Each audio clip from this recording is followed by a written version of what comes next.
The deadly beef inside the small Swedish town Shottaz and versus DP. DP, like I'm dipping this. You guys know what I'm saying? That was corny, so I'm sorry about that, guys. But anyways, hey, what's up, guys? Your boy Franklin turning back again with another reaction video. Hey, do Swedish people make Jew songs? It's like, bro, I forgot about those people. I actually forgot about those people. I need to start reacting to songs from there. I forgot about them. I don't know why they didn't. I don't think they really have that much rappers like that. I don't think they really have that much big rappers like that. That's probably why. Like, I don't know. If you guys have any Swedish song you guys want to recommend me to listen to, comment it down in the comment section below. But yeah, anyways, we're gonna be reacting to the deadly beef inside some Swedish town. If you guys are new, I'm Franklin Tony. I do reaction videos all the way from Canada. So if you guys are new, do not forget to hit that subscribe button. Let's get to 5,000 subscribers before the end of this month. I really appreciate it. And let's get to 50 likes and comment down in the comment section your thoughts or opinion and answer some of the questions that I don't know from this video down in the comment section below. So yeah, let's go to the video. Two men in their 20s have been shot dead in Stockholm in an apparent gangland killing. Swedish police say they were sitting in a car in a suburb northwest of the capital where gangs have been fighting turf wars. Wait, a man got shot in the suburbs. How does that even happen? The number of dead in such attacks to 5 in the past week, 7 since the start of the year. So when we think of gang warfare, we mainly think of America, England, or maybe some third world country, but not Sweden. In this video, we will be going through a deadly war in the capital city of Sweden called Stockholm, which despite Sweden being a country of only 10 million, made Sweden have that. They really be getting people airlifted and shit. Aye! That's deep. Highest gun deaths in the whole of Europe in 2018. Let's get into it.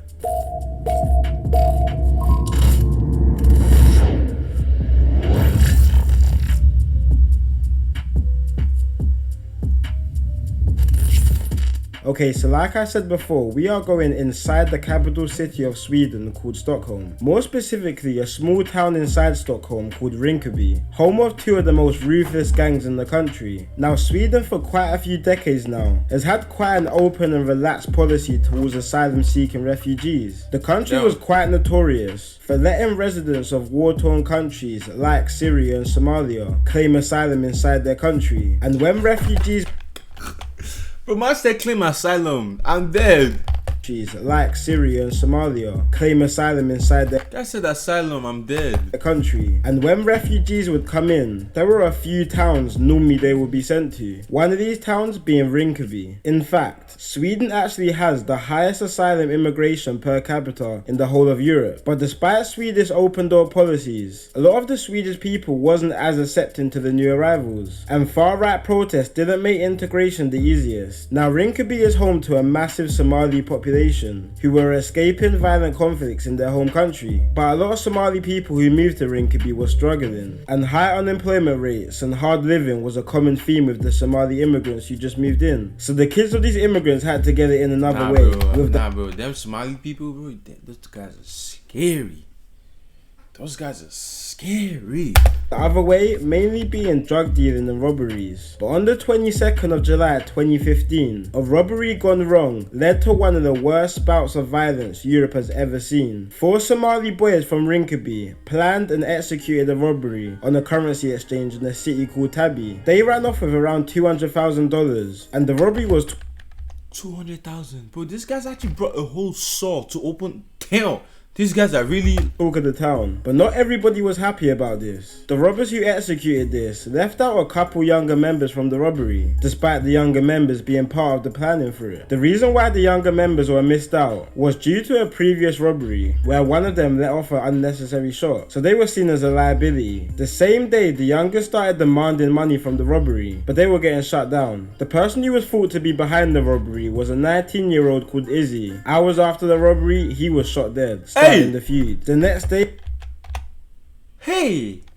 the whole town is shaken by the brutal murder, and Izzy's friends were not happy. So Izzy's friends arranged to meet with some of the younger members who was meant to be involved in the robbery at a petrol station, with the younger members thinking that they might be getting their cut from the robbery when they arrived. Instead, when they pulled up, 16 shots were let off onto the younger members, killing one 16-year-old and injuring the other, creating a big divide.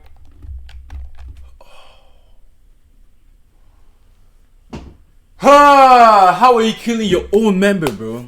all because you're stingy. You guys went in there. Like, this is why I said I don't like sometimes doing things in groups. Some people don't care. They just want to benefit from their own. And now those people that shot those people, what makes you think like now your whole group is gonna trust you? Like, tell me, like, you guys are killing youngers, like, in your own group too. Your own, like, you went to rob the whole. See, if you guys have ops, you guys have ops. You guys know the reason why you guys have ops. You guys know the reason why you guys have ops. Cause damn, like, why? In the town between the younger and older Somali group of friends, with only 2 to 3 years separating them, with the older group who supported Izzy later calling themselves Shottaz, and the younger group calling themselves DP or Death Patrol. Now Rinkeby is a small town, real small, with less than 20,000 people living there, and a lot of the Somali community already knew what was about to happen, with some of the kids even relocating quite fast after these 2 days of carnage. But for a while it wasn't looking like a big issue inside the town, with only little spouts of arguments and fistfights, but no one was getting killed at this point. In Somali culture, there's something called blood money, where the families of the deceased get together with the families of the murderers and discuss to pay a price for the murder. The two blood money. From where I'm from, blood money is like you do a ritual, and then like the whoever did the ritual, like we call the man the guy that does the ritual, call him like Babalao. Babalao, that's what we call him. But yeah, the guy that does the ritual, like you do a ritual and then you get money for it. That's what we call blood money from where I'm from. Not the person that killed the person who give you the money that they stole type shit. Two families of the murdered got together but couldn't agree on the blood money ritual, but they did plan to have both of the murdered to be buried next to each other to show some unity between the two. But this piece was cut short on the 2nd of December 2016. A member of the Shottaz gang called Indiana was visited by his brother who was living abroad in university. Indiana and his brother were spending some time together before his brother had to go back to uni, so visited the local cafe to get some food. Out of nowhere, 2 masked gunmen from the Death Patrol ran into the cafe and started letting off shots. The 2 brothers tried to escape but got trapped inside the washing room and both were shot to death, despite the brother not even having any affiliations, just being on a quick break from uni. Wait, both of them got shot? Like 2 of them? Yo. This caused outrage and forced everyone from the small town of Rinkeby to pick one side, Shottaz or Death Patrol, and the beef starts to intensify. December 31st, the man is shot in his car that is linked to the Death Patrol gang. He's shot 4 times in his legs, but left with non-life-threatening injuries. Next day, another man from the Death Patrol side is shot. This time he dies, lying on a residential 2 in 1 day. Damn. Street with a shot to the head. At this point, police are fed up and so are the Swedish nationals. And the far-right movement in the country starts to grow, with protests storming throughout the country, with Swedish nationals wanting immigration to stop inside their country. On the other side, the immigrant population of Rinkeby were also not happy. They believed they were being targeted by police and were starting to be unjustly dealt with. Early in 2017, an alleged violent drug-related arrest near a metro station left the residents of Rinkeby to have enough, and large riots started storming throughout the city, which led to looting, arson, and even fights towards the police. 3 people were injured and 2 arrested. This came days after the former President Trump let off a speech towards a migrant crisis in Sweden, saying immigration is a big factor towards the violence which is taking over the country. And the country was starting to get split in half, with integration between Swedish nationals and migrants as bad as ever, with areas like Rinkeby even being called no-go zones from nationals and the press, and Islamophobia and racism on the way up. But this didn't slow down the beef in the area. And it was the 8th of January when the Death Patrol gang struck again, this time in a pizza shop, when Hamza Abdi, a member of the Shottaz gang, was shot twice in the head. The shooting was caught on surveillance and the police was desperate. Twice in the head. These guys carrying guns, man. These guys are young people. To find the killer, but it was seeming like this would be another unsolved case for the Swedish police, until 2 young boys were caught doing a robbery 2 months after the killing. One of these boys being a 16-year-old called Shaki. After they were caught by the police, they raided Shaki's house, where they found the same gun and clothes which were used in the murder of Hamza Abdi the month previous. They also matched Shaki's body type to the body type of the shooters. Now, Swedish sentences in prisons are very light compared to the rest of the world. Sweden has quite a different type of a prison system to most countries, and they focus more on changing and helping the prisoners instead of punishing them. Oh, is it? Oh, so Sweden is. Oh, now I remember. I remember these people. They were saying something about there's something about like there's a country where but like the prison isn't like an actual like it's literally like a whole room. You have a house to yourself. Like there's literally a house to yourself. You stay in there. There's TV. Like there's heater. There's everything. Like it's like a hotel. Prison rooms look like uni accommodations, and it actually works with Sweden having the lowest reoffending rate in the whole of Europe. So even despite Shaki committing a murder, he was only sentenced to 3 years in a youth care unit. And I'm not really sure how this really works, because it would only make sense that having such light sentences would make people not really care about committing crimes. But on the other hand, I guess if you focus more on helping and educating the criminals, who more time probably had a harsh background, they'll have new skills and a new outlet to come out on. But with Shaki, this wasn't the case. He wanted to get out. So Shaki was on day release when he went out to a shopping mall accompanied by 2 guards. But also in the shopping mall was 2 of Shaki's friends waiting for him. Once they spotted Shaki, the 2 boys started threatening the guards and then escaped with Shaki. And they were on the run for months. A nationwide manhunt was out to find them. And many members from the Death Patrol gang got raided, but there was no luck. Until a basement outside Stockholm was raided and 2 members of the Death Patrol and Shaki was all found and arrested, with Shaki being sent back to serve a sentence. Now, Wait, so Shaki ran with the guard? Like, his friends came and then he ran with his friends and left the guard. That's crazy. For your geography, you'll know that Sweden borders another country called Denmark. But unlike Sweden, Denmark hasn't really seen much gang violence. In fact, Denmark is rated the 3rd most peaceful country in the world. Yeah, but on June the 25th, 2019, Denmark was subject to something that no one expected. So 3 members of the Shottaz gang arranged to meet a Norwegian musician to network and make some tracks together. So they took a 7-hour drive from Stockholm to the capital city of Denmark called Copenhagen to meet up with a musician. But what they didn't know was that the musician had actually led the 3 Shottaz members into a trap. Waiting for them in Denmark was 5 members of the Death Patrol gang who flew in there the night previous. When they arrived, the Death Patrol gang started firing into their car. The driver managed to get out and run behind the parking garage with a shot to his leg. But his 21-year-old brother-in-law and another member wasn't as lucky, both dying from the shooting. Yo, that's actually a setback. That is the biggest plot twist. Oh, nah. Damn. This life is... The Shottaz members even tried to get out the car and crawl out, but a member of the Death Patrol gang got out of his car, reloaded his AK-47 and let off another 14 shots point blank range. The killers then took a picture of the 2 lifeless bodies and posted it all over social media. Yo! That's so deep!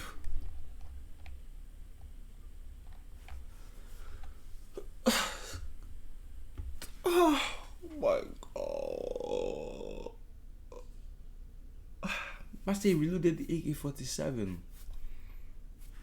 Men were charged and sentenced for the murder, where they are serving life in a Norwegian prison. One man being 23-year-old Muhammad Ali. Recently it was decided that the killers would be deported back to Sweden to finish off their sentence. But news broke out that Muhammad is begging the court not to send him back to Sweden, saying that in a Swedish prison his life will be in danger. He even said he would rather be sent back to Somalia, which is where his parents are originally from, just showing how dangerous this war is. Now while all this violence and back-to-back killings were happening, a rapper from the Shottaz gang started to emerge. A kid called Yasin and he really blew up with one of his hit singles called Chicago. Oh damn, that's crazy. So they got rappers over there, huh?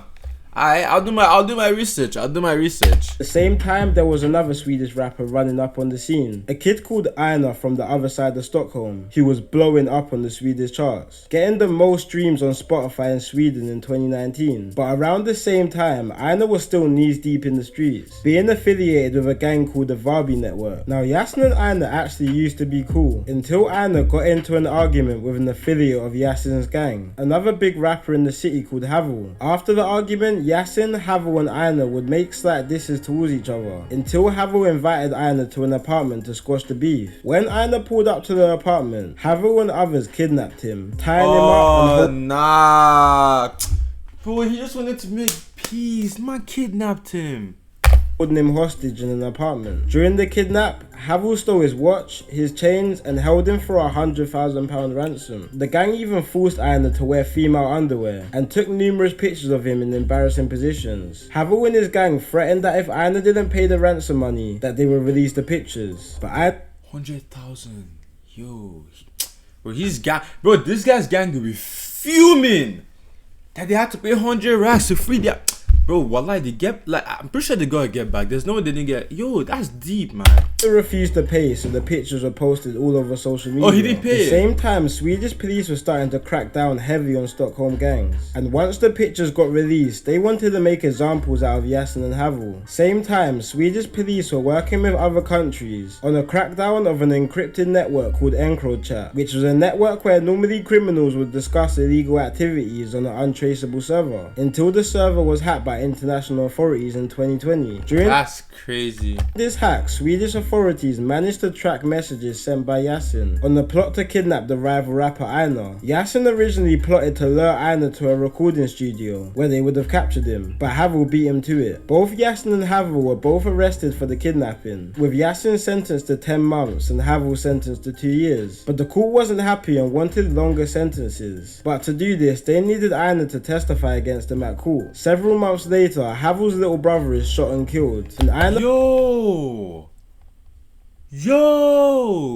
was the #1 suspect for this, but they had no evidence against him. But regardless of this, the court was still persistent on getting Yasin and Havel's sentence increased, but Einar was still refusing to testify. So the police set up a false pickup from Einar's apartment, so he'd have no choice but to go to court. That same night that decision was made, Einar was shot dead with 1 bullet to the head and 2 on getting Yasin and Havel's sentence increased, but Einar was still refusing to testify. So the police set up a false pickup from Einar's apartment, so he'd have no choice but to go to court. That same night that decision was made, Einar was shot dead with 1 bullet to the head and 2 to the stomach. Bro, these guys out here be giving headshots like this is a video game.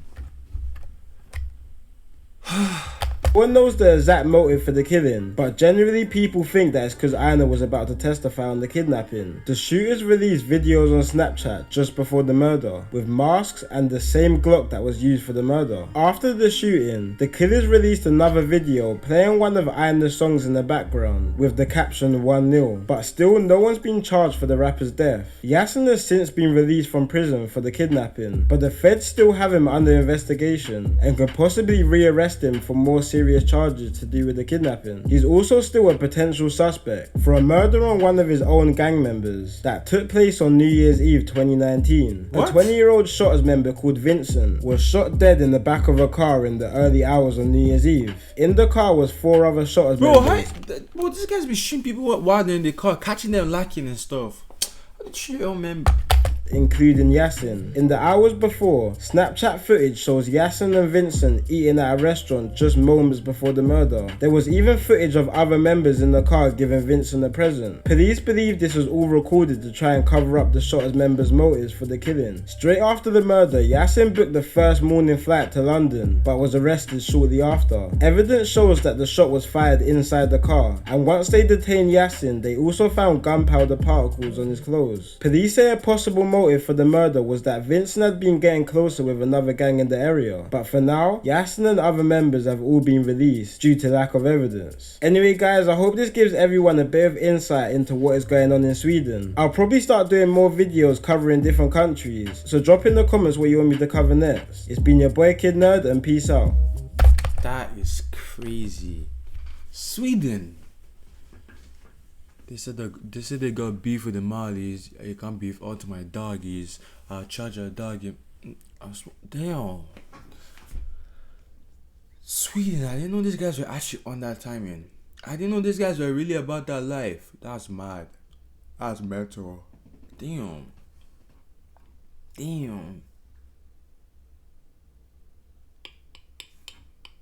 The road is not an amazing life, bro. The one that shocked me is man say, bro, I had the AK-47. I reloaded it. Where you getting the AK-47 from?